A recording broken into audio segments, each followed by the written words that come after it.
my calculations are correct, when this baby hits 88 miles per hour, you're gonna see some serious shit. They're here. Do you really think you have a chance against us, Mr. Cowboy? Yippee-ki-yay, motherfucker. It's showtime. Right, welcome everybody to another episode of the VHS Strikes Back. I am one of your hosts, Chris, and my co-host and very good friend is Dave. Hey there, Chris, and hello to our listeners out there. Welcome to the VHS Strikes Back, the show where we dust off the old video player and go on a nostalgic journey to look at the good and the bad movies of yesteryear. Now, Chris, what are we going to review this week? Well, David, our good friend and Patreon, Spider-Dan, the man of Necromancer, Dave, the man who introduced us to piping skeletons, Dave, has decided it is his pick. So he's taken us back, Dave, to a year when neither of us were even a glint in our parents' eyes, Dave. We are going back to 1974. This one is an erotic psychological war drama starring, Dave, the legend that is Dirk Bogarde, Charlotte Rampling, Philip Leroy, and Gabrielle Ferzetti. We are going to be covering The Night Porter. So, Dave, I know you've watched this hundreds of times. Give us a bit of background. So, you'll be very surprised to know I'd never heard of this at all. When, we had various things on our VHS collection, we were talking about the the different covers with the gold writing and everything in those faux leather cases. This was not in there that I'm aware of anyway. Maybe it was in a different stash in the house, but no, I don't think so. And so I said before when we did things like The Conversation that it takes a bit of time, at least for me, to really calibrate to a 70s pace of a film, because they're all generally quite a bit slower, and we grew up more kind of on the 80s, slightly faster paced movies, and again things seem to get faster paced the more you go forward in time. But definitely when we go back to the 70s, there's such a wealth of great movies that we just haven't watched. I'm not including this one, but other movies. But of course, when something's coming in from Spider-Dan, it's well thought out. There's a particular angle on it, and obviously we are in the pleasure and pain theme for the year, and so I'd never obviously heard the name, so looked up the trailer. I'm like, oh fucking hell, what's this? And I wasn't quite sure what I was in for. Yeah, I mean, like you say, you mentioned about necromantic, and I saw John was tagging us in on Facebook as well as some kind of luxurious new collection come out or something for necromantic. But of course, we covered necromantic too. There can't be many podcasts that covered those two. I wouldn't have thought out there. But yeah, so this one's a bit different though. It's not like some indie film with a micro budget. This has obviously got a much bigger budget to it. It starts off and you're thinking like, oh, what's this? It's a bit like On the Buses or something. But definitely it wasn't like that.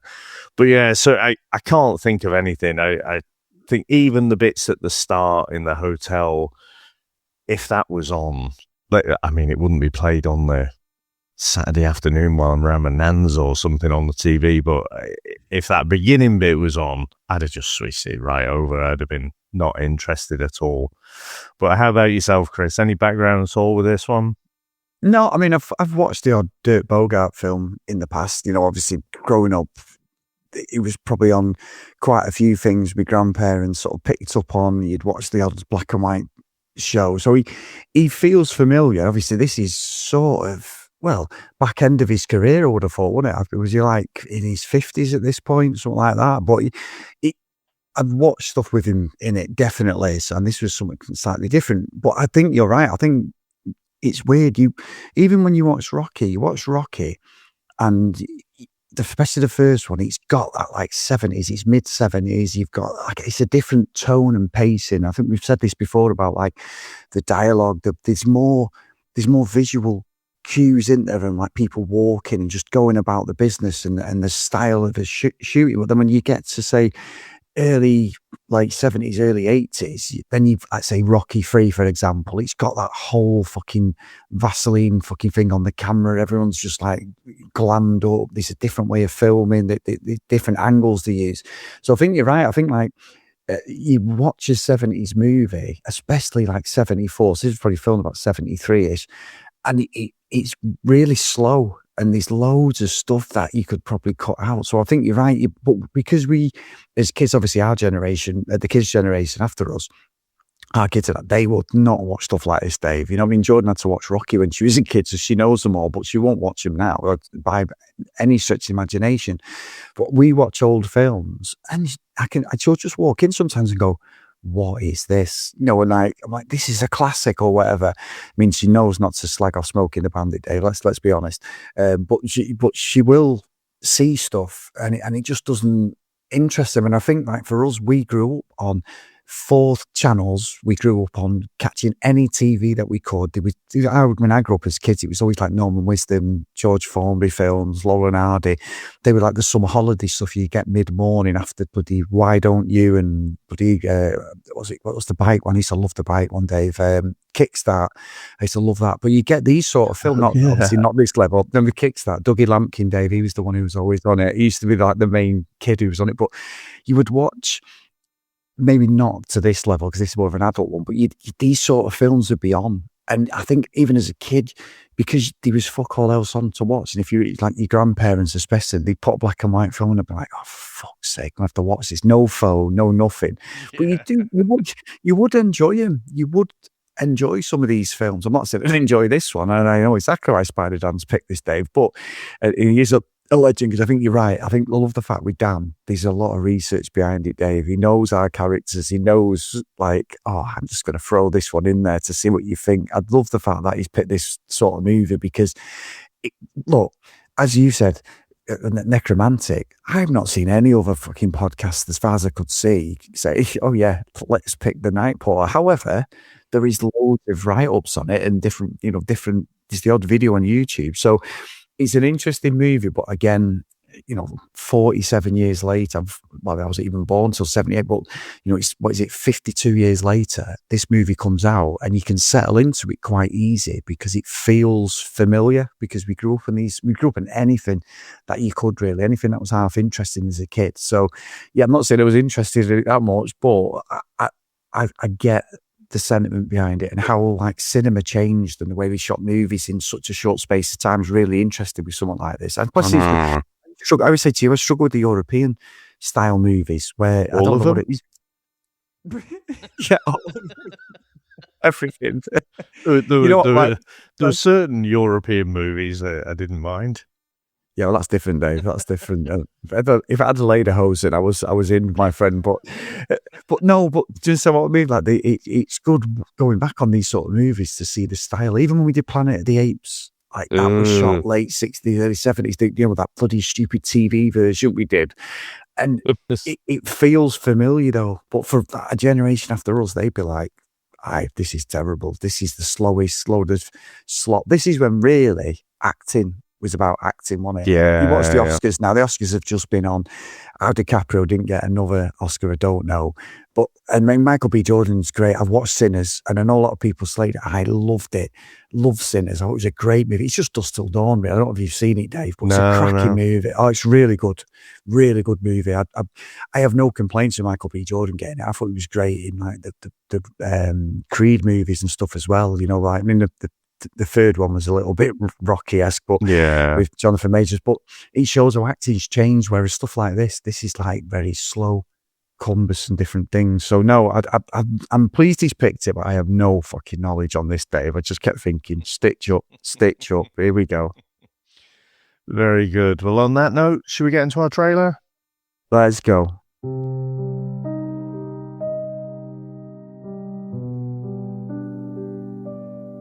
In a world of silence, shadows, and people staring like they just remembered something they shouldn't. Comes The Night Porter, the film that turns discomfort into a full-time job. Years after the war, two lives collide once more. Because nothing says closure like reopening everything and making it worse.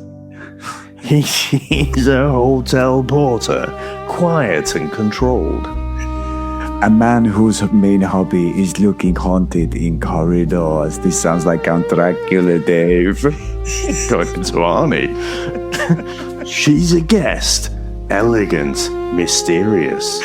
And about to make decisions that would make a therapist retire on the spot. Their past binds them together. In ways that make you quietly check how much time is left on this film. Tension builds, secrets emerge. Mostly through prolonged eye contact and the complete absence of normal conversation.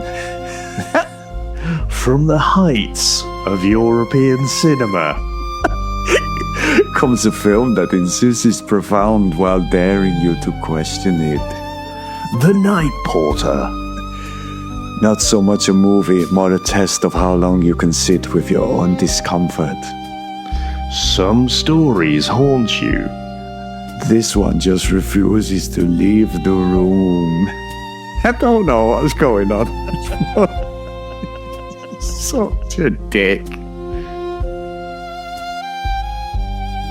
During World War II, Maximilian, a Nazi SS officer who posed as a doctor to take sensational photographs in concentration camps, and Lucia, a teenage girl interned in one such camp due to her father's socialist political ties, had an ambiguous sadomasochistic relationship. Max tormented Lucia, but also acted as her protector. Now, Chris, what do you reckon to the opening of this movie? Well, David, Mr. Spider-Dan knew exactly what he was getting on this one. He knew exactly what was written on the tin. He was definitely going, I know what I can pick this time. Well, I'm not getting cancelled, Dave, anyway, for a start, so we'll just stay. But I think what's interesting is that Max, himself, I mean, I love the fact that he just speaks English, Dave, pretty much through this, even though, you know, it's because of the dialogue. You get these movies, didn't you, years ago, and you just, they would play some like foreign fucking general or whatever they're playing, but because it's in English, so it's just an English, American accent, English accent. I don't know how to feel about it because the idea, obviously, you know, Lucy's a teenage girl. We're getting these flashbacks, aren't they, of these different things going on. And I think what you said before is right. It's really slow movie, isn't it? I mean, it's 2 hours long, but it feels so much longer watching it because there's just like loads of pauses, loads of dialogue. I think when you see a bit of Max, don't you? And he's got this old woman who, you know, I mean, for some reason, Dave, let's be honest, Max could be having the time of his life in this hotel because everyone just Countess. the Countess, Dave. Everyone just seems to want a piece of him. And she's there like, oh, Max, oh, you know what you can do. And the next minute, he's like whoring out some fucking bellboy, isn't he? He's like, you go and sort her out, son. I'm having nothing to do with it. But it's when he comes to see Lucia and he's had this like lifestyle and he's had this like hiding from the war. It's 12 years after the war. It's 1957, isn't it? It's set, even though he's in the 70s. And all of a sudden, he gets these flashbacks of a different life where obviously they lost the war, you know, Germany's trying to rebuild itself. And at this point, they're not necessarily allies of the free world as such. Austria. It is in Vienna. Well, yeah, Austria. Well, that's why I did the Arnold Schwarzenegger accent as well, Dave. You know what I mean? Yeah. It's from Austria. But I like the nuance there. Well done. Yeah, well done. well, yeah. But it is that like thing of people trying to rebuild a life. He's a different character in here. He's not this SS soldier, and obviously the stuff that's happened. We get the breadcrumbs of different things. I must admit, Dave, I just thought it was just going to be an all-out fucking porn fest from the start. I thought it was just, and it's not. It's actually there is actually proper acting in this, isn't there? There's loads of flashbacks, and I do think that the flashbacks are a lot easier to follow in this. I know Lucy's hair changes and stuff, but it's the fact that she's with this American like actor guy, isn't she? Who's like dead glamorous. But this, for some reason, this guy who's on minimum wage is has such an influence on her life. I find that bizarre, and she's trying to avoid him. But then I think when it's just the flashbacks and she's so young, Dave, I've got questions, Dave. I've got plenty of questions. But yeah, I think it does a good Good. I'm saying good here. It's not whether Spider-Man wanted me to say good. I've wanted to, throw in it's the worst film ever. But I think the acting is actually quite good. And the way they do the flashbacks for 70s is quite clever, to be honest. I think you follow it easier than some of the stuff we've watched recently where there's flashbacks and you're like, what the hell is going on? So, yeah, I can sort of go with it. And it does feel daytime TV, but then there's a bit extra there. It's not daytime TV, if that makes sense. Yeah, I mean, I think the flashbacks were done quite well as well. I think they fit in, and hats off to the people who edited it ultimately, because it fit in so well, because each flashback told you a little bit more about the backstory.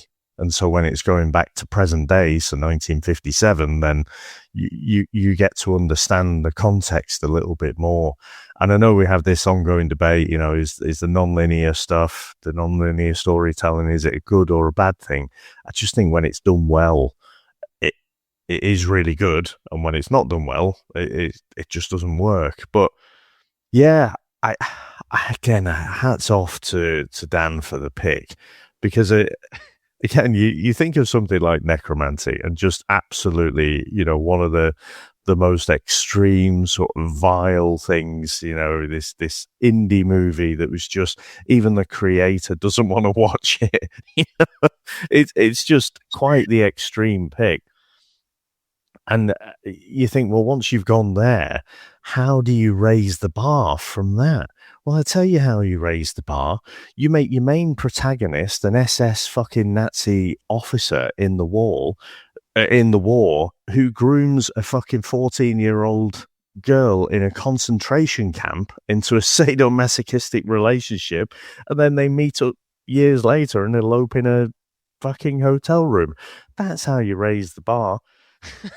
So I cannot believe, well, I guess I could believe it now, but I sort of can't believe this movie's been made.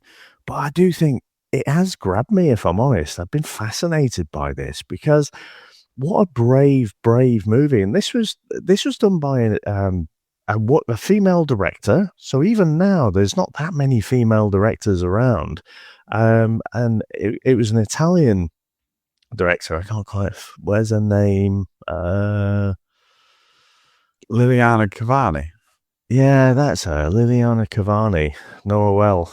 So obviously I don't, but I just think, what an unbelievable story to tell. And apparently, she'd seen someone who she'd met someone in a graveyard or something, and again, it was some like tormentor. She was at the grave of her sort of tormentor, but / lover as well. It was just really fucking weird. And I think at the time, it did get slammed. It got accused of basically being a porn movie, but I don't think it is. I think both lead actors here are acting their arses off, but also in particular Bogarde, like when he was at the height of his powers. I mean, he's coming towards the end of his career here, but he's fucking huge. And to make a movie like this, as brave as this, to tackle such kind of emotive topics, I think, yeah, that's why I can't believe it was made. And I don't know why it's not more widely known. I feel like it should have more of a cult status, and maybe it does, just not something I'm aware of. I think maybe more than anything though, it's because it's like an 18. Maybe if it was done, but it was done without, and they made it into sort of a PG type movie without the sort of nudity or the other things, it would tell a story where he would get his props for it, Dave. I think it's more like thought provoking in it, I suppose, as a movie. And it's the fact that like he's on trial really, isn't he, for his war crimes, and she's obviously the link to him getting done over. I mean, I do love the guy with the fucking monocle. The fucking guy turns up and he'll say, who the fuck wears monocles? You've got people. Hello, we're looking for Nazis. Have you seen any? No, not seen any at all. What about this guy with the monocle? Yeah. No, he's definitely not. Has he got a bad right shoulder from putting his arm up all the time? You know, you can just put your arm above your head. Let's just have a look. He's the most obvious Nazi out of everyone, isn't he? How do you know the Nazis? Well, I get a lot of rotator cuff injuries from putting the right arm up. You just put your arm up. Let's do an examination. I think even the stuff with like the ballet guy, who again, he wants a piece of fucking Max as well, doesn't he? You know, it's like he's doing these weird things. He's a night porter, but he seems to be almost like, I don't know, he's almost like the PA to all these people who come in the hotel. And he's like, 1 minute he's filming him, and I'm thinking, well, what's going on here? And then we get a flashback to this guy dancing in front of the SS officers. And I'm thinking, oh my God, where are we going with this? You know, sort of thing. I think you're right. I think the acting is good. I do. And I didn't think I'd say this day. I thought I would come in this. And I'm hoping coming into this day. I don't know whether that's right. But I think I was laughing to myself with Spider-Dan. Spider-Dan, I think he thinks I'm going to be absolutely shit. And don't get me wrong, I would never watch a movie like this, but I think because it's got familiarity to it and there's actually good acting in it, I'd love to know what Spider-Dan, what his sort of intentions were towards us, Dave. Was it just a stitch-up pleasure pain thing? Because I think a lot of the people are acting well. Like I say, the guy in the monocle is the best. He's the best in the movie because he's just like comedy time. He's like a Dick Dastardly, and like you would say, moustache twirling baddie, isn't he? But there's some great scenes to this as well. And look, listen, the subject matter is fucking awful, but again, it's of its time. It's not an excuse. But this is so. I've said it before, and I remember watching. I know I've definitely said this, the Sweeney, and you're watching it, and I'll never forget it. I was 16 years old. I'm repeating myself, and you've got Dennis Waterman, you've got John Thorne, you've got the driver there, and the driver down the road in the fucking Granada, and they've just fucking beat somebody up or foiled an armed robbery. And Dennis Waterman just sits around and go past the school, goes, "Oh, I love a good schoolgirl." And I'm like, what the fuck? Even then, when I was 16, I'm like, that's not right. But it's wrong when we know what's happened in the UK TV, especially BBC, but this is a different thing. This is about war crimes. This is about someone, he's trying to rebuild his life, obviously, with the guilt of what he's done, but you should never excuse that. You should always, for someone like this, you should always, you should get your comeuppance, basically. So it's interesting. He's sort of trying to be this nice guy everyone likes, a bit of a fixer, but then it's like, yeah, but you were this person in a previous life. You don't get away with that sort of thing. So I think that's what's a good tone of this. And the fact, I mean, this was made 30 years after World War II finished, but it's interesting how cinema sort of became a thing. We talk about it, don't we? You watch something happen. It's like 9/11. That was a massive thing in our lives. 2001, what was that? It was 20, like late 20, what was that? I don't know what I was in 2001. What was it, 23, 24? In early 20s. Yeah, 23, 24, to remember it well. But for us, that was such a big thing. But any atrocity, even this thing that's going on now with Iran, somewhere, someone in Hollywood's going, I know the perfect character to play fucking Trump. I know the perfect character. They're making movies out of these sort of things, aren't they? Any atrocity that's gone on, somebody is thinking, I'm going to make a movie out of this. And obviously this was 30 years later, and it all comes to the fore what happened in, Germany with the Nazis and Hitler and everything. But it's interesting that you go down these routes, because there's definitely some truth behind stuff like this. This is like, I watched one about Hitler. Hitler's still alive on Discovery, and it was a ex-UFC fighter, and it was other people, and how like the Germans had sort of escaped. And even so, like Hitler was alive, they escaped to Argentina, he got through Spain, and they were following the tracks. And in Spain, there is graveyards where you go into the graveyards, and there's a slightly different to in the UK, but they go in the graveyards, and they're all sort of piled on top of each other with loads of different monuments. But then you go around these corners, and there's like these fucking German graves where they all escaped, all the soldiers and that, but they've got like the Nazi signs, but they're hidden in graves behind everything. You won't find them unless someone pointed them out, and you're thinking they tried to escape from their war crimes. So I think what I found interesting about this is, as much as the subject matter is really, it's bad, really, and it is bad, it's also that cat and mouse thing of, well, karma will come and get you at some point for what you've done to these people. So I think that's what questions me watching this movie. Is like, yeah, I understand why Spider-Man's done it, and I fully salute him, Dave. But I think it didn't do what it said on the tin for me. I think I'm like you. I thought about it a lot more than I should have done. I should have just come away from this going, thank God, the end. I'm going to go, right, that's it, podcast, let's go for it. But I don't think it did what I think Spider-Man wanted it to do with me. I was sort of like coming away from it thinking, fucking terrible, these things going. Even now, I thought about it more than I should have, and really I should be going, this is the worst movie I've ever seen. But I think Dirk Bogarde, as much as he's not a good character, his acting is really good in it. Yeah, it is really good. And if anything, I suspect, not just the whole movie, but Dan was wondering, would you have some very confused feelings about a topless Nazi dancing around who turns out to be a child? Yeah. It is that. It's that the flashbacks are quite harrowing, aren't they? It's not right. It's not right. But interesting again to tackle this in the 70s. How would this get in front of an audience? This is never going to be on UK TV. It'd be something that might be on in the 80s. It would have been banned, I would have thought, in some respects. It's not that gory, but there's plenty of stuff to it where you would not show this sort of stuff on UK TV. No, and I just feel like something like this just wouldn't be made now either. And to be abstract, I'm sure I've probably mentioned this before, but I don't know about you, but when I was growing up, you have it's drummed into you. You have a fixed view that basically Germans are Nazis, not past tense. They just are. That was kind of the mentality. And I remember meeting some Germans at university, and they were just normal people. They were like me. They liked a beer. They liked to laugh, like to joke. And I was like, that shook my whole world belief. But I was already probably fucking 18, 19 by that point.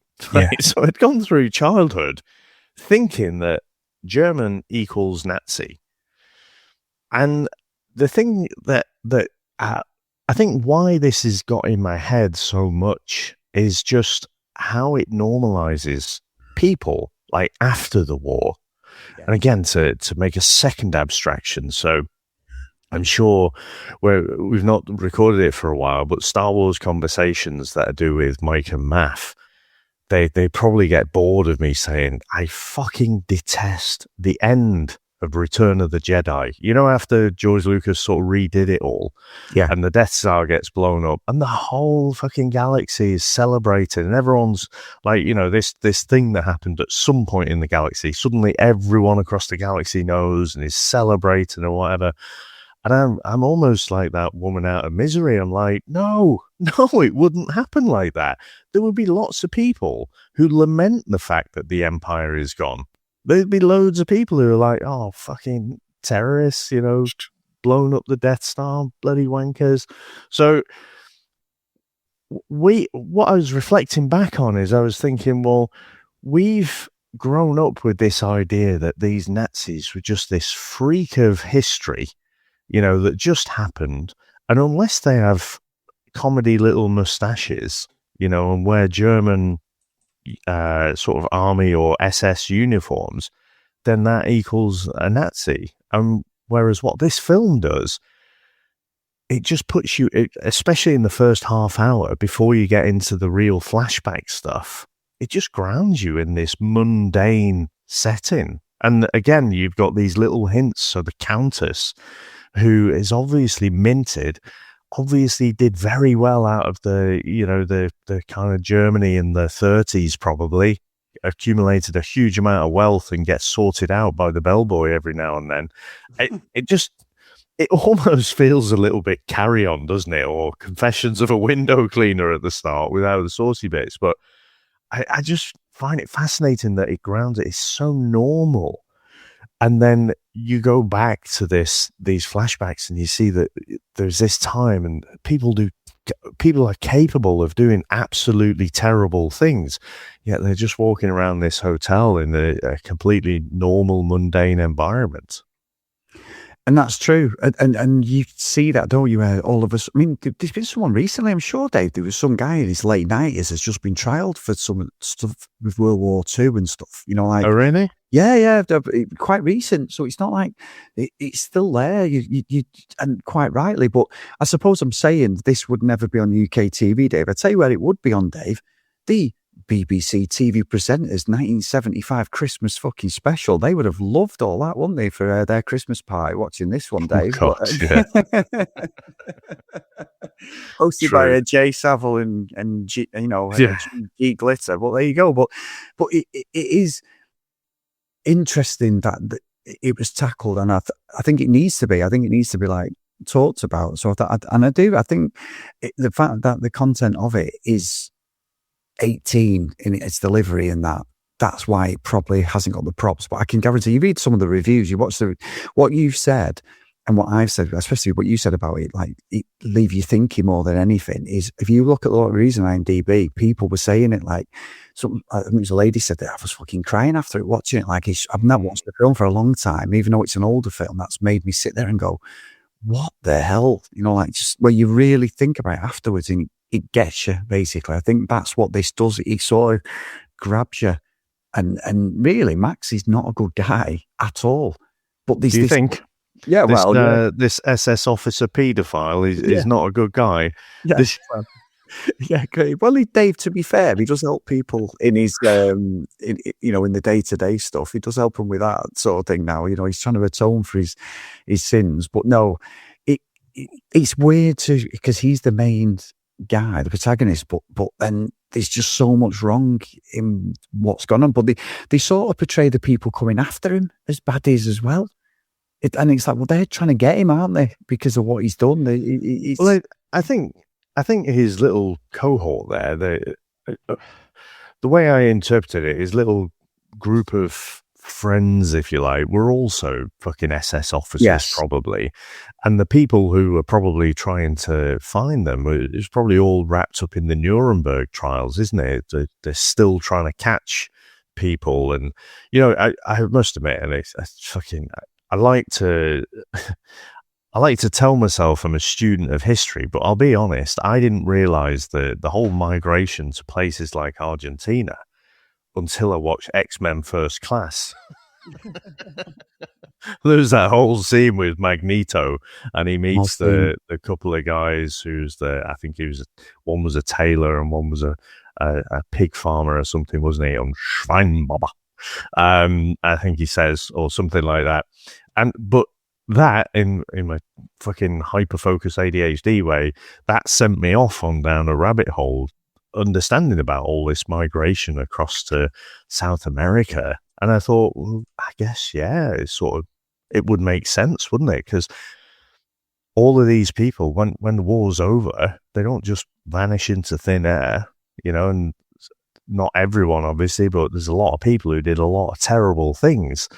And, in Max's case, he was in Vienna, trying to blend in. I wouldn't say he's trying to recreate his life. He's trying to hide from his crimes. And I think some of those things you need to not just rebuild your life, you need to fucking pay for your crimes. Yeah, of course you do. And I think when you start the movie, that's the problem, innit? You've sort of like, it's Max's story. And then you see Lucia, and it's like, well, you've got to pull for Lucia. Quite rightly, that's the moral and correct thing to do. But I think with Max, even when he's doing stuff around the hotel, I think as the story unravels, there is almost a sinister side to him as well. And then when they sort of get back up together, and that's because she doesn't know any different, does she, Dave? Because it's about the abuse side of it, what's happened to her. She's a broken person. It's the PTSD, but they get together as well, which is just, and unfortunately, that's a lot of people who go through stuff like that. That's what happens as well. Sometimes, you know what I mean? They don't know any different. So I think that's what I struggle with. It's almost like it becomes a love story then, doesn't it? And I don't think that's necessarily how I wanted it to be portrayed, if that makes sense. Yeah, but I think what a brilliant way to how fucked up the mind can be. Because so again, being a bit more abstract today, I was, we're a few days away, and on our CD Reality Cast podcast, obviously we cover reality TV shows as well. And we had said last year that when the star of the Secret Wives of Mormon Lives, she was going to be the Bachelorette. And so, it was going to be messy as fuck. And we said, the fact that it's one episode a week is quite inviting, but so we'll do that. But of course we're already covering maths, and so it's coming up on Sunday. It's like, shit, we're going to end up doing 2 shows back to back again or in parallel. But then this footage comes out where I think the police getting called out to the house was obviously known. But then there's this footage that's come out where she's just literally throwing fucking chairs at him. And I think it's very different when you hear about these events and actually seeing it. And you watch it and she's throwing these chairs at him, hits her own daughter with these chairs, and he's blaming him and whatever.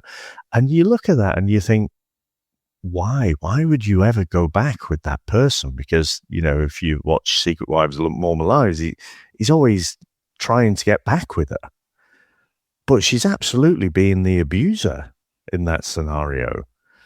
And so if your brain was completely 100% logical, you just absolutely walk away. But that's not how our brains work. And so I don't know, there's this thing that happens to Lucia here. It's almost like some kind of Stockholm syndrome thing, isn't it? You expose someone to this extreme cruelty and this horrible person, but then they show you this tiny bit of kindness in this monstrously brutal environment. And suddenly, you can develop empathy and feelings for this person who's really your tormentor. And it's all about power and control. But then when they get back into the hotel room, it almost becomes a game in her mind. And so the power dynamic shifts a little bit. Yeah, you know what? That's true. That's true, actually, because, her husband's gone. She literally just... sacked him off. The husband's sort of like, see you.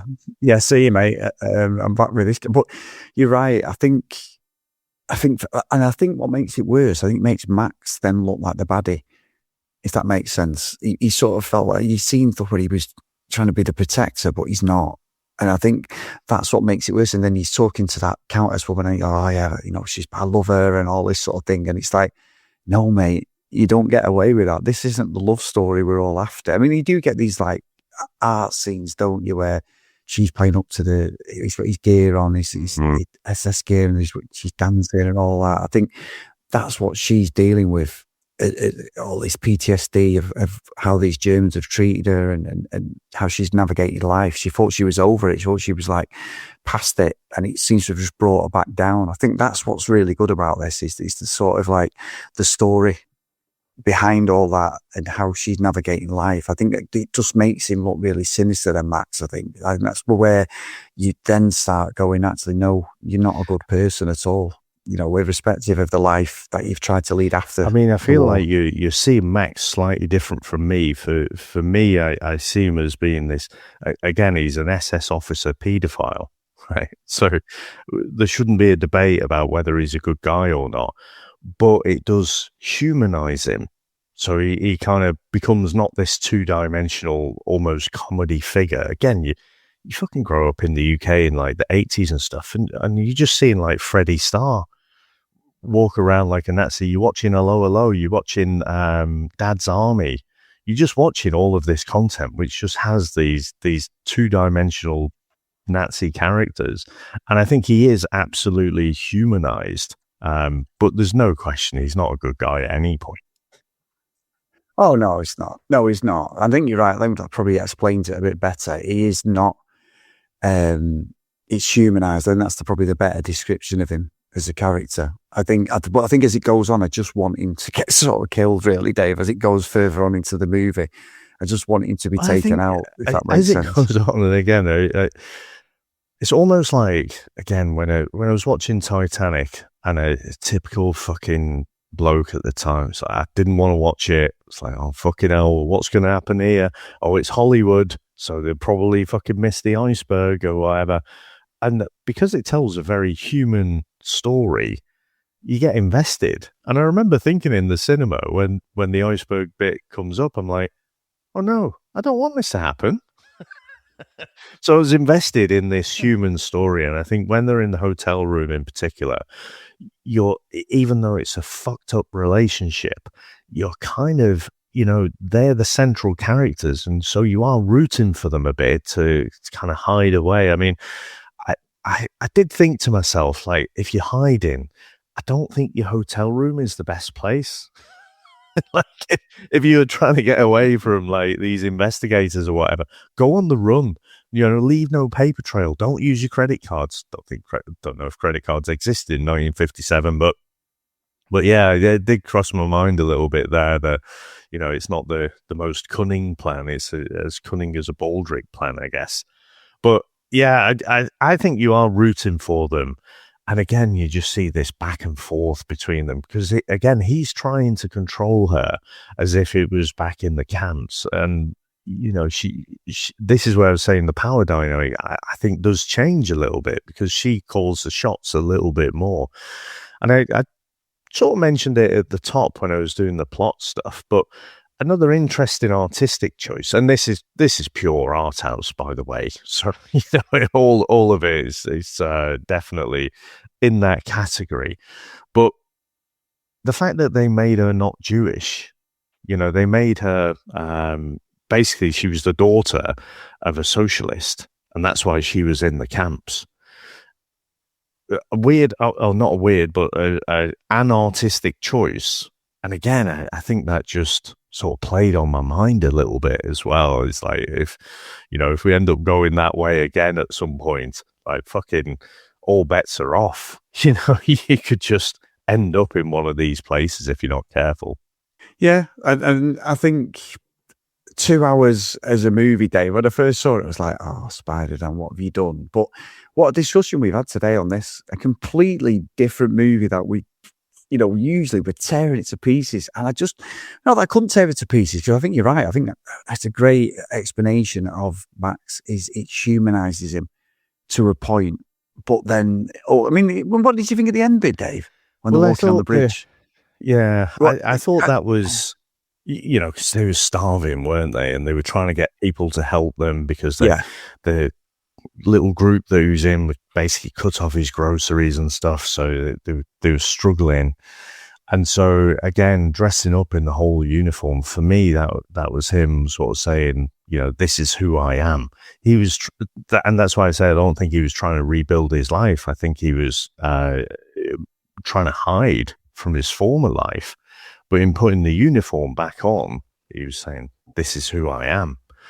But more worryingly than what was in the film was the bit of trivia that I read that Dirk Bogarde was saying when he basically went outside, and he didn't really want to go outside with this uniform on, but apparently loads of older people were coming up to him, like, celebrating him, like, it's a return to the old days. Oh, and I'm like, fucking hell. So I think that affected him because he was an officer in the Second World War as well. So it must have been quite confusing for him. And obviously it's interesting having such a Dutch type name like Dirk, isn't it? But you listen to him and he's got the proper Queen's English and everything. So I'm assuming his family must have been Dutch or something like that.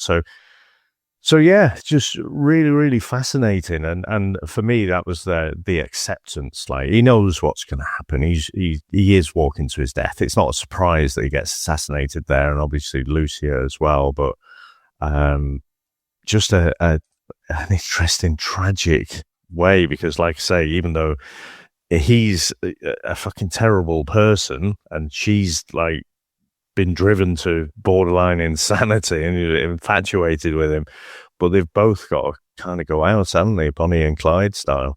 Yeah, I mean, who shoots him, Dave? Is it just a like sort of?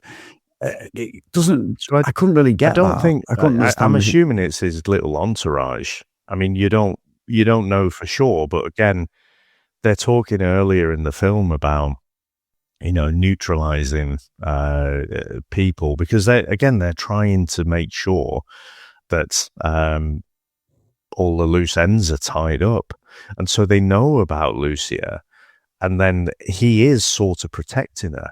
And he does murder someone, doesn't he? The guy earlier in the film, he goes to see, and you just see a little flashback, and you can hear, the fact that he's murdered this guy, and he puts the pillow over his face as if to try and sort of blank it out. And so, I definitely think it was probably fucking the guy with the monocle, wasn't it? I love him. He's the greatest. Fucking so stupid. Who the fuck wears a monocle, Dave? Fucking love it. Yeah, Nazis, I guess. Well, yeah, true. So, Dave, shall we get into our scores? Let's go.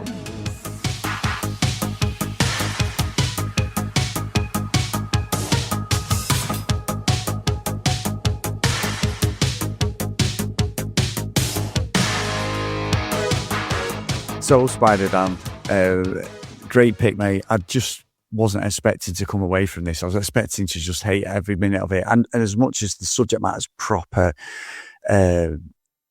awkward and it's something that needs addressing as well. And going back on that, I think the acting's really good in it. Would I watch it again? Not a fucking chance. However, it isn't a terrible movie. I think the acting's really good, Dave. So I'm going to put it in Elm Street, and for the simple reason, Dirk Bogarde and the lady who plays Lucia is just really good performances. They're just like, head and shoulders above everyone. It's very slow. It's very different. Charlotte Rampling, sorry, forgive me for getting it. Yeah. It's something completely different this week, Dave. It definitely didn't throw my shoulder out. The only shoulders getting thrown out are them Nazi fuckers. And what a subject matter. So really, really strange movie that I just kept thinking, this is just unreal. So yeah, good pick, Spider-Dan. I'd love to know what you think. So Dave, why you picked this?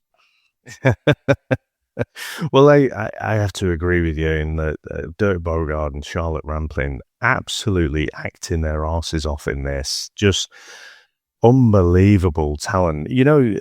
Where they first meet at the reception, and again, we talk about that 70s pace to these movies. The looks between them, there's no dialogue or anything, but it's just absolutely electric. And so you can tell the way they're moving, you can you see they recognize each other, but there's so much more history that at that time, we don't actually know what their history is, and it unfolds as the movie goes on. But yeah, just brilliant performances. I have to say, I often quote reference The Revenant, like, obviously, it was a great movie. Never going to fucking watch it again because I want to be entertained. I want to be, I want to have something that feels good when I've seen the movie. Or, even if you're watching a horror movie or something, you're scared, but then it's over kind of thing. This one, really does not make you feel good in any way at all. But I will watch this one again. I think there are so many more layers to this. Like I say, we've been through it the once. But I feel like it's so dense. I feel like there's so much more in there. Like say, even the Countess, right? Just this random character that's in there that's obviously minted. She probably never goes outside the hotel as well. But, what was her backstory? Like say in the 20s and 30s, she obviously did quite well there.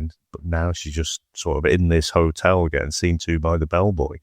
I just think I found it really fascinating. It's weird again for me, like waxing lyrical about an art house type movie. I didn't honestly think I'd ever do that. But yeah, I think this one is brilliant. I'm going to send it to Pleasantville, this one, because it does have the main protagonist is an SS officer paedophile. I can't bring myself to put it in Cloud City. And again, it definitely doesn't make me feel good, but it is a thought-provoking film. It is really interesting film. But Dave, it's my pick next week, my friend. And that's now for something completely different. No, you know what? I've been sat here, we were laughing before we started recording. You're like, I could hear the keyboard going. Yeah, I'm like, I don't know what to pick. I've seen about 30 different trailers. Like, what we're going to pick. And there's somewhere I think we should have done that by now. There's somewhere I think, shall we do it? Shall we not? But I'm up in the air, Dave. So I'm just going to pick this off my Hail Mary list. This one. So, my friend, we are going back to 1985, Dave. we are going back to a movie that came out around the same time as one of my favourite movies of all time, Back to the Future, Dave. But this one, my friend, is a classic. This one is a movie that I've watched loads of times. I can't believe I've never picked it. I can't believe you never picked it on this podcast. It's all about, pop culture, different things, Dave. So this one stars Jay Tarses, Jerry Levine, Susan Ursetti, Scott Palin, James Hampton. But more importantly, Dave, it stars Mr. Michael J. Fox, Dave. So we are going to be doing next week, my friend, Teen Wolf. So let's get into the trailer. Oh, Dave, I've watched this so many times as a kid. Oh, it's iconic, wasn't it? The whole surfing scene when he finally comes out of the closet. And the 4'11" basketball player, Michael J. Fox. Yeah. He's basically Martin McFly in this. Yeah. Changes. His voice is changing. Give me a keg of beer. Oh, yeah. Mike. Is there anything wrong with me? He's got hair on He's his not as chest. cool as Marty, though, is he? No, Being a no. boy. What do you think about I mean, come out the same year as well. It's Back to the Future. At This. last, he's become I mean, the body doubles are sensational. Isn't it? Yeah. That looks like Back to the Future. What? An explanation is probably long overdue. It's horrendous. Look at me. Look at you. He's This is the always man, wanted to be the- something This special. is legend. But he This is never just legendary. this. It's No Retreat, No Surrender 3, isn't it? Yeah. Body double. He's got style. There's something different about you. I mean, in fact, he's a werewolf and they let him play basketball's amazing. Yeah. Class. Being a government lab, wouldn't he? Yeah.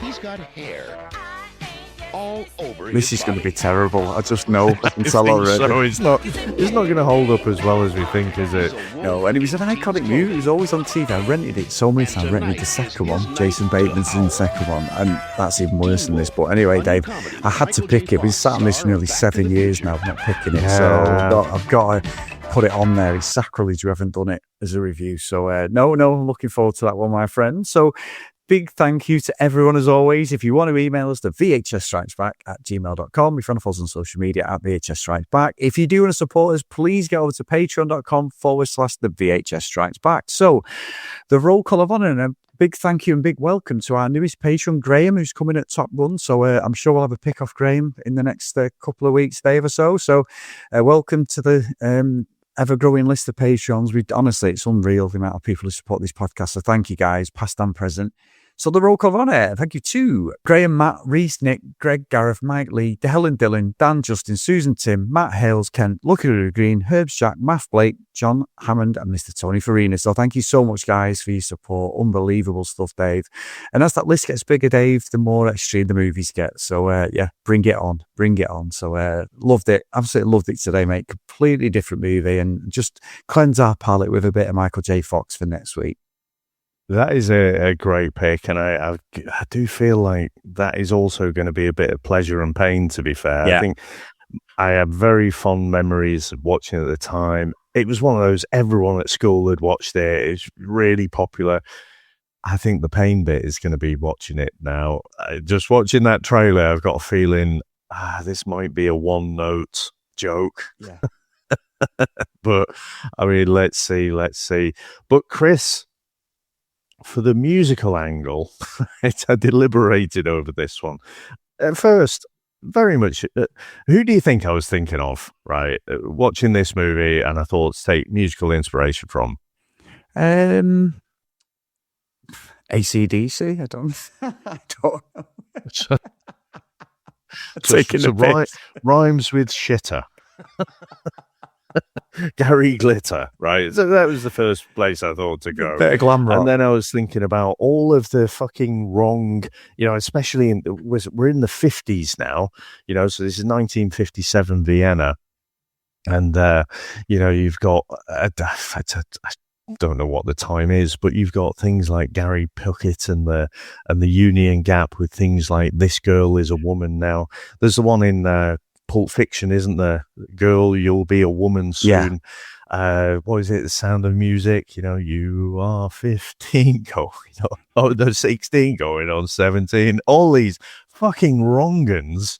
I was thinking, do I play on that bit? And in the end, I thought, my icy cold heart, I thought, no, I'm going to try and look at this positively, and more focus on the hotel room, where I feel like there was more of a more equal dynamic, not necessarily an equal dynamic, but it was a bit more equal. So what I've actually gone for is a bit of a take off the old Baby It's Cold Outside. And this one is called We Can't Go Outside. This isn't the style of song I thought we'd get to this, Dave. Can't stay.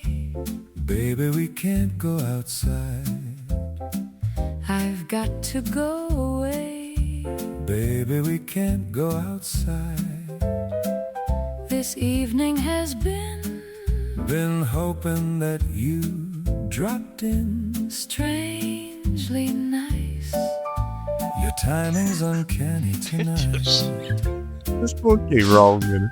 The desk clerk looks slightly uneasy. Darling, why leave so speedy? The staff all keep staring at the floor. They've clearly seen this scene before. So really, I'd better scurry. Darling, please don't hurry. Well, maybe just half a drink more. You always did love a small encore. I really must go. Baby, we can't go outside. The answer is no. Baby, we can't go outside. This meeting feels strange. Strange how fate can conspire. I walk through the door and the ghosts Unbelievable. The guest will start Fucking find myself in The Hague, to be honest. Ignore their suggestions. The waiter keeps staring once more. He's clearly seen this scene before. Perhaps I should really be leaving. Darling, what are you believing? Well, maybe just one moment more. You always did love an encore. I truly must go. Baby, we can't go outside. This feels like before. Because you came back inside. This evening has been just like an old routine. Strangely nice. I see you remember the scene. So maybe one final drink more. Unbelievable. You always did love an encore.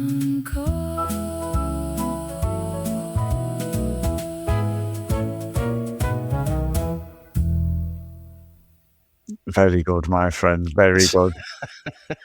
So there you go.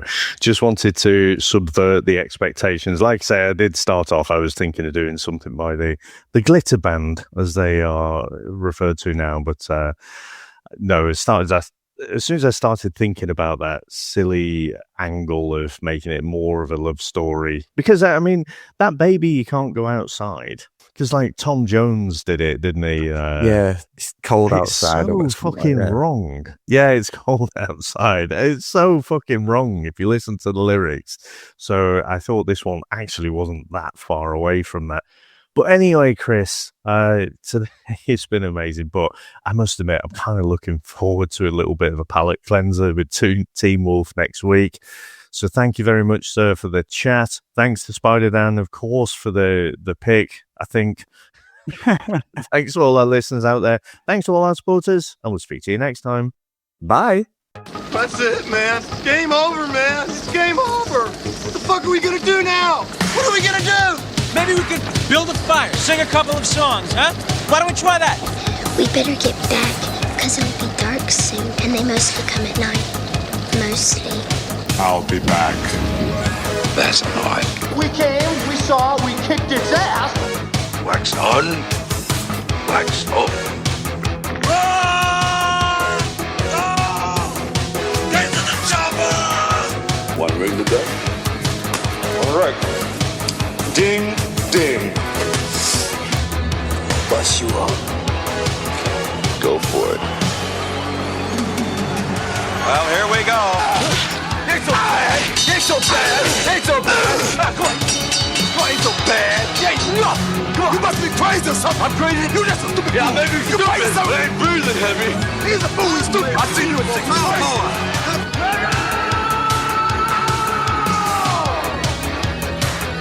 I must break you.